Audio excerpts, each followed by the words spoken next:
নমস্কাৰ নিউজৰ বাতৰিলৈ স্বাগতম জনাই ষ্টুডিঅ'ৰ মজিয়াত মই উৎপল দাস চাওক আজিৰ বাতৰি ঢকুৱাখানা সমজিলাত খণ্ড প্ৰাথমিক শিক্ষা বিষয়াৰ কাৰ্যকলাপত জনৈক সংবাদসেৱীৰ হস্তক্ষেপ সন্দৰ্ভত সদৌ অসম আহোম সভা লখিমপুৰ জিলা সমিতিৰ সম্পাদক চাও সুৰজ বৰুৱাৰ নিৰপেক্ষ তদন্তৰ দাবী নিউজ ডাইৰেক্ট ৰিপৰ্ট ঢকুৱাখানা সমজিলাত খণ্ড প্ৰাথমিক শিক্ষা বিষয়াৰ ব্যক্তিগত কাৰ্যকলাপত জনৈক সংবাদসেৱীৰ হস্তক্ষেপ সন্দৰ্ভত সদৌ অসম আহোম সভা লখিমপুৰ জিলা সমিতিৰ সম্পাদক সুৰজ বৰুৱাই নিৰপেক্ষ তদন্তৰ দাবী কৰি এনেদৰে সংবাদ মাধ্যমৰ আগত সদৰি কৰে।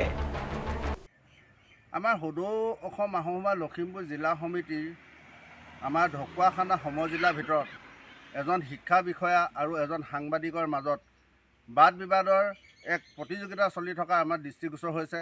গতিকে এই বিষয়টোৰ ওপৰত আমি অসম চৰকাৰৰ মাননীয় মুখ্যমন্ত্ৰীৰ লগতে অসম চৰকাৰৰ শিক্ষামন্ত্ৰী ৰণোজ পেগুৰ ডাঙৰীয়াক এই বিষয়টো আমাৰ ফালৰ পৰা পোনপটীয়াকৈ আপোনালোকৰ জৰিয়তে অৱগত কৰিবৰ কাৰণে চেষ্টা কৰিছোঁ। আচল কথাটো হ'ল শিক্ষা বিষয়াজনক কিছুমান বিষয়ৰ অভিযোগ আনি এজন বিশেষ ব্যক্তিয়ে তেওঁ ব্যক্তিগত ফেচবুক লাইভ আৰু সংবাদ গোষ্ঠীৰ এখন সংবাদ গোষ্ঠীৰ এটা বিশেষ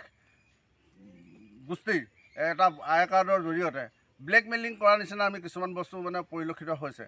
প্ৰথম কথাটো হ'ল এজন অভিযুক্ত শিক্ষা বিষয়াক অভিযুক্তকৰণ কৰিবৰ কাৰণে তেখেতৰ যি প্ৰয়াস এই প্ৰয়াসটো কিমান উচিত বা অনুচিত এইটো অসম চৰকাৰৰ দৃষ্টিগোচৰ হৈছে নে নাই হোৱা, বিষয়টোৰ ওপৰত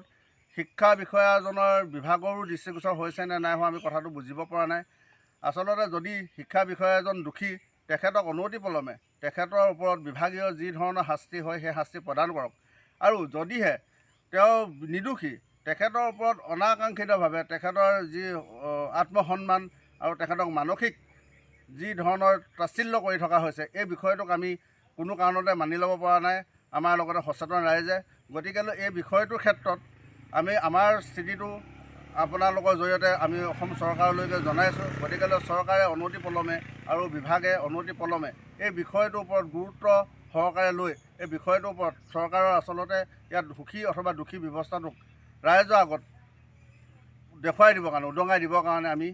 সদৌ অসম আহোম সভা লখিমপুৰ জিলা সমিতিৰ ফালৰ পৰা দাবী জনালোঁ। Bureau report news now.